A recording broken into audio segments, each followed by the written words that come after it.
যেরকম নামের প্রভাব আছে না নাই, আরো যেরকম নামের প্রভাব আছে না নাই। নামের ভিতরে অনেক কথা আছে, নামের কথা যদি মনে পড়ে গেছে গা, আমি একটা স্পিরিট আলাইহিস সালামের কথা কইয়া হযরতে আবু হুরায়রা দুইটা বাণী আপনাদের সম্মুখে শোনাইব, বুখারী শরীফের হাদিস। যেরকম মারহাবা। একজন বিয়ে করে আনছে, 5 মাসে সন্তান জন্ম হয়ে গেছে গা। আমার যে একটু আগে মোবাইলের ভিতরে ফোন আইছে, হুজুর সন্তান পেটে বিয়া হবে না নাই, এরকম গলত ফোন যে কত আসে, নাউজুবিল্লাহ। এই জাতির উপরে ধিক্কার। বর্তমান 4-5 মাস বয়স, পেটের ভিতরে বাচ্চার মোটামুটি বাচ্চা জন্ম হয়ে গেছে, কিছুদিন পরে বাচ্চা জন্ম হয়ে গেছে। তখন এই নাম রাখা নিয়ে একটু টানাটানি বাচ্চা, কি নাম রাখা যায়? বক্তা ডাকেন, পরবর্তী বক্তা ডেকে দেন। বিবিএ কয় আমি তো এই নাম পছন্দ করি, স্বামী কয় না আমার তো ওটা পছন্দ হয় না। তখন কিছুক্ষণ পরে বিবিএ কয়ে ফেললো যে আপনি যেহেতু কে স্বামী না, আপনি নামটা রাখেন তো। বাচ্চা কিন্তু সময় মতো হয় নাই, 5 মাস নিয়েছিল তো, এখানে কিছুদিনের ভিতরে বাচ্চাটা জন্ম হয়ে গেছে গা। তখন স্বামী কয় নামটা তো রাহুল লাগছিন অন্য কিছুই, কিন্তু আমার পছন্দ লাগতেছে যে আমার এই বাচ্চাটার নাম রাখিয়ালে আমি স্পিরিট আলী। যেরকম কি আলী? তখন বিবিএ কয় কেন স্পিরিট আলী নাম রাখতে চান আপনি? এরকম অদ্ভুত নাম তো কোনো জায়গায় শুনি নাই। কয় না শোনো, নাম রাখাই লাগবে, কারণ শুনছি বাচ্চা আসে 9 মাসে 10 মাসে, বাচ্চা যে এটা আমার এখানে আসার 2 মাস পরে এসে গেল গা, এত স্পিরিট আইছে না, এই জন্য আমি তার নাম রাখছি স্পিরিট আলী। গতিকে নামগুলো একটু দেখে শুনে রাখার দরকার আছে না নাই? যেরকম আছে না নাই? আমার নবী যে বিলার বাপ বিলার নাম রাখছে এটা মুহাব্বতে, আর সাহাবী সেটা গ্রহণ করছেন। তিনার আসল নাম আছেন আব্দুর রহমান। যেরকম সুবহানাল্লাহ। হযরত আব্দুর রহমান নবীর মাদ্রাসার ছাত্র। বুখারী শরীফের হাদিস, মিশকাত শরীফের হাদিস। হযরত আবু হুরায়রা কোন দিন নবীর মাদ্রাসাতে লজিং এ খানা পায় নাই, বোর্ডিং এর খানা হয় নাই। আমার নবীর বোর্ডিং এর খানা আছেন, যদি কেউ হাদিয়া পাঠায় দিছেন সেই হাদিয়াই। এমনও 1 সপ্তাহ চলে গেছে নবীর বোর্ডিং এ কোনোদিন কেউ হাদিয়া দিয়ে যায় নাই, যার জন্য খেজুর খানা খাদ্য জাগিরিদেরকে এবং ছাত্র সাহাবীদেরকেও দিতে পারে নাই। আবু হুরায়রা রাদিয়াল্লাহু আনহু কোনদিন বেহুশ হয়ে রাস্তাতে পড়ে যাচ্ছেন, মানুষে ভাবছেন আবু হুরায়রা পাগল হয়ে গেছে, বেহুশ হয়ে গেছেন, দেওয়ানা হয়ে গেছেন। কিন্তু আবু হুরায়রা দেওয়ানা হয় নাই, বেহুশ হয় নাই, খাওয়ান পায় নাই, নবীর লজিং এ খাওয়ান নাই, নবীর বোর্ডিং এ খাওয়ান নাই, এই জন্য তিনি বেহুশের মতন পড়ে থাকতো। একদিন আবু হুরায়রা রাস্তাতে পড়ে আছেন, এমনি সময় হযরতে আবু বকর সিদ্দিক রাদিয়াল্লাহু তাআলা আনহু যায়। আবু হুরায়রা আবু বকর সিদ্দিকে দেখে এমন একটা আয়াত তেলাওয়াত শুরু করছেন যে আয়াতের ভিতরে খানার কথা আছে। যেরকম সুবহানাল্লাহ। তবু ডাইরেক্ট সওয়াল করে না, ডাইরেক্ট সওয়াল করা জায়েজ নাই। হযরত আবু হুরায়রা তেলাওয়াত করলেন ঠিক, কিন্তু আবু বকর সেই মতলব বুঝতে পারলেন না যে কিসের জন্য তেলাওয়াত করছেন। একটু পরে ওমরে ফারুক আসছেন, ওমরে ফারুকের সম্মুখে কোরআনের আয়াত তেলাওয়াত করেন, কিন্তু বুঝতে পারেন নাই এই আয়াতের মতলব কি জানাইতে চায় আবু হুরায়রা। উনিও পার হয়ে গেলেন, একটু পরে চলে আসলেন উম্মতের দরদি, যিনি সারা বিশ্বের মা থেকেও বেশি মহব্বত করেন। জোরে করে না নাই? সারা বিশ্বের মায়ের মহব্বত যদি এক পাল্লায় দেওয়া যায়, আমার নবীজির 1 রাতের মহব্বতের সমতুল্য কি হইতে পারবে? যেরকম হইতে পারবে? যেরকম হইতে পারবে? কোনোদিন হইতে পারে না।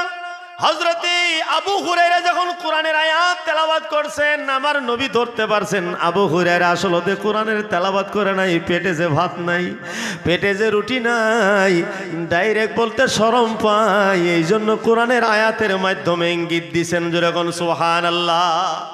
আবু হুরায়রা হাতটাকে ধরে নিয়ে বাড়িতে গেছেন। যাবার পরে উম্মাহাতুল মুমিনিনদেরকে বলছেন বাড়িতে যদি কিছু আটা আছে, চাউল আছে, বানাও। আমার পাগল আবু হুরায়রার পেটে কোনো খানা নাই, বেহুশ হয়ে রাস্তাতে পড়ে আছে। জোরে কোন আল্লাহু আকবার। বাড়ির থেকে আওয়াজ আসছে ইয়া রাসূলুল্লাহ, একটা একটা দানাও নাই, একটা রুটি বানানির যোগ্যতাও আমাগরে এখন বর্তমান কিচেনে নাই, পাগের ঘরে নাই। আমার দয়াল নবী আবু হুরায়রাকে বলছেন একটু থাইমে থাকো, আল্লাহর হুকুম একটু পড়ে একজন ব্যক্তি একটু দুধ মাথাত করে নিয়ে আমার নবীর দরবারে হাজির হয়েছেন। ইয়া রাসূলুল্লাহ, আপনার দরবারে একটু হাদিয়া পেশ করলাম, দুধের হাদিয়া। আবু হুরায়রা কানি চোখ দিয়ে দেহে আর মিসকি মিসকি হাসে। বোধহয় আমার দয়াল নবী প্রথম চান্সে আমারে ডাক দিয়ে গো আবু হুরায়রা খাও, যেরকম সুবহানাল্লাহ। কিন্তু আমার দয়াল নবী আবু হুরায়রাকে বলছেন, আবু হুরায়রা এই দুধের পেয়ালাটা নাও, আর আমার মাদ্রাসার যত ছাত্র আছেন সেই ছাত্র করে খাওয়াও। আবু হুরায়রা বলছেন কাম হয়েছে, আমি নিজের পিন্দাটাকে নিয়ে নড়তে পারি না। আমার দয়াল নবী বলছেন ওই যে আসহাবে সুফা নবীর লজিকের ছাত্র, তাদেরকে খাওয়াবার জন্য। কিন্তু নবীর হুকুমের উপরে কোনো হুকুম আছে ভাই? যেরকম নবীর হুকুমের উপরে কোনো হুকুম আছে? আবু হুরায়রা দুধের পেয়ালাটাকে নিয়ে একজন একজন করে দুধ খাওয়াইছেন, যেমন দুধ তেমনি পড়ে আছে, দুধ কোনো হবে নাই। এইবার আবু হুরায়রা কানি চোখ দিয়ে চাই আছে, বোধ এখন আমার অর্ডারটা দিব। আমার দয়াল নবী বলছেন, আবু হুরায়রা তুমি আগে খাবা না আমি আগে খাইব? আমার নবী বলছেন না না, আমি হইলাম দরদি নবী, দয়াল নবী রহমাতুল লিল আলামিন, আমি উম্মতের ভুকা রাখিয়া পেট ভরাইতে পারি না। জোরে কোন সুবহানাল্লাহ। ও হাবুরায়রা ঠোঁট লাগাও, মুখ লাগাও, পেট ভরে খায় নাও। আবু হুরায়রা রাদিয়াল্লাহু তাআলা আনহু পেট ভরে খাইলেন। আমার দয়াল নবীজিও ঠোঁট মুবারক লাগায় খাইলেন। খামানির পরে একটু দুধ আরো বেশি হয়ে গেল। আবু হুরায়রা কয় সেই দুধগুলো আমার নবী বললেন উম্মাহাতুল মুমিনের কাছে পৌঁছাবার জন্য। যেমন দুধ তেমনিই রইল। আমার নবী মুহাম্মদুর রাসূলুল্লাহ মাদ্রাসার ছাত্রগুলো পেটে ভরে খেয়ে নিল। আমার ওয়াজের মতলব হলো, জোরে কোন মাদ্রাসা খালি মাওলানা আলী আকবর সাহেব একলাই খুলছেন না, আমার দয়াল নবীজি মক্কা থেকে হিজরত করিয়া মদিনাতে যাইয়া সর্বপ্রথম মাদ্রাসাটাই খুলেছিলেন। সুবহানাল্লাহ। মাদ্রাসার মাধ্যমে দিন ইসলাম জিন্দা থাকে। আজ যদি মাদ্রাসা বন্ধ করে দেওয়া হয়, আমাদের ভিতরে দুশ্মন আমি সত্যরঞ্জন বরা নিয়ে নিয়ে ডরাই, কিন্তু আমাদের ভিতরে সত্যরঞ্জন বরা আছে, যেরকম আছে না নাই? আলেম ওলামারে পুলিশে দিয়ে ধরায় দেওয়া মানুষ আমাদের ভিতরে আছে না নাই? যেরকম আছে না নাই? আইরে বড় দুঃখ লাগছে, দাড়ি দুড়ি টাইনে সিরা লাইছে। আমাদের ভিতরে হাজার হাজার সত্যরঞ্জন বরা রে ভাই, আমরা আরো সত্যরঞ্জন বরার নিয়ে টেনশন করি, মুঠেও করি না। আমাদের ভিতরে যারা সত্যরঞ্জন বরা বসা আছে, তোমরা ঠিক হয়ে দাও, কারণ দিন ইসলাম বরবাদ করেছে, কিন্তু আমাদের জাতির ভাই এই যেরকম জাতির ভাই করছে না নাই? আমার এই দেশের ভিতরে সর্বপ্রথম ধোঁকা দিয়ে মুসলমান বাদশারে খেদানেওয়ালা মুসলমান মীর জাফর নামের সেই মীর জাফর কিন্তু মুসলমান ছিল। মীর জাফর আমাদের ভিতরেও আছে না নাই? যেরকম আছে না নাই? মুসলমানের গাদ্দি কেড়ে নেওয়া, মুসলমানের সম্মান কেড়ে নেওয়া অন্য কেউ না, অন্য কেউ না, আমাদের ভিতরে রয়েছেন আমার দয়াল নবী। মদিনা থেকে বড় দুঃখ প্রকাশ করতে আছেন। আমার নবী যদি পৃথিবীর বুকে আমাদেরকে এত মহব্বত করেন, তাহলে কাল কিয়ামতের দিন আমার নবী আমাদেরকে রেখে কোনোদিনও জান্নাতে যেতে পারে না। যেরকম আল্লাহু আকবার। একজন কবি বলেছেন कि जन्नत में वो रसूल हमारा न जाएगा, जन्नत में वो रसूल हमारा न जाएगा, जब क्योंकि रसूल पाक से देखा न जाएगा, जब तक हर उम्मती बख्शा न जाएगा। सुभान अल्लाह। আমার দয়াল নবীজি আমাদেরকে মা থেকে বেশি মহব্বত করে। আমার নবী কোনোদিন আমাদেরকে জাহান্নামের আগুনে জ্বলা দেখতে পারে না। যেরকম জ্বলা দেখতে পারে, যেরকম জ্বলা দেখতে পারে, কোনোদিনও জ্বলা দেখতে পারে না। সামান্য আমার জ্বর কাশ হয়ে গেলে আমার মা সারা রাত জেগে জেগে আমাকে পহরা দেয়। আমার দয়াল নবী রহমাতুল লিল আলামিন সারা রাত কেঁদে কেঁদে দোয়া করছে আল্লাহর কাছে, আল্লাহ আমার চোখের পানিগুলা তুমি জমা করে রাখো, কাল কিয়ামতের দিন আমি আমার উম্মতের জাহান্নামের আগুনে জ্বলা দেখে সহ্য করতে পারবো না। সেদিন কিন্তু আমার চোখের পানিগুলা ঘুরাই দিবা আল্লাহ, সেই পানিগুলা দিয়ে যাতে আমি জাহান্নামের আগুন নিবারণ করতে পারি। নারে তাকবীর, নারায়ে তাকবীর, নারায়ে রিসালাত। মুফতি ওলিউদ্দিন মিসবাহি সাহাব, মুফতি ওলিউদ্দিন মিসবাহি সাহাব।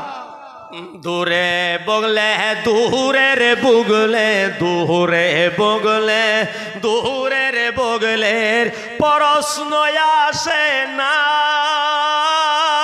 যদি নবী ভালোবাসো তুমি দেখবা মদিনা। যদি নবী ভালোবাসো তুমি দেখবা মদিনা। হযরত ওমর ফারুক রাদিয়াল্লাহু তাআলা বলেন, আল্লাহুম্মা রযুকনি শাহাদাতাল ফি সাবিলিক ওয়াজআল মাউতি ফি বালাদি রাসূলিক। ওমর ফারুক রাদিয়াল্লাহু তাআলা বলেন, ইয়া আল্লাহ, আমারে তুমি শাহাদতের মওত দাও, আর আমার মরণটা যাতে নবীর দেশে হয়। আল্লাহ, আমি বাইরের দেশের মওত চাই না, আমি নবীর দেশে মরিয়া নবীর কাছেই ঘুমায়া থাকতে চাই। সুবহানাল্লাহ, সুবহানাল্লাহ। আমরা তো নাংলিশ্বরে থাই, এই বলে কি নবীর আশে ঘন যাইব না? একটু আগে আলী আকবর মৌলানা সাহেবের কাছে ফোন লাগাই, ফোন লাগে না। আরে ভাই, এন থেকে আব্দুল গনি আমার ছাত্র, বাড়ি কত দূর? ফোন লাগে না। আর যেরকম আমেরিকার থেকে ফোন আইলো নাংলিত লাগে না কোনো কোনো সময়, যেরকম লাগে না নাই। এখান থেকে ফোন মারলে সৌদি লাগে না। আবার মাঝখানে 5 নল জায়গা খালি। মৌলানা আলী আকবরের সাথে আমার যোগাযোগ হইতেছে নাই, মাইকের ভিতরে চিল্লাই মোর যোগাযোগ বিচ্ছিন্ন হয়ে আছে, মই ফোন করিব ভরা নাই। ফোনে কইছি মৌলানা আলী আকবর সাহেবে কইছি, একটু আগে কইছে না গো। এর দ্বারা জানা গেল আসে কইতে গেলে ডিস্টেন্সের কোনো কথা আসে না, দূরত্বের কোনো কথা আসে না, বংলের কাছের কোনো কথা আসে না। যেরকম দূরে থেকে আসে খোঁজায় না নাই, যেরকম দূরে থেকে আসে খোঁজায় না নাই। তাকবীর। আলহাজ মাওলানা হাফিজ ও কারি হাবিবুর রহমান বুলবুল।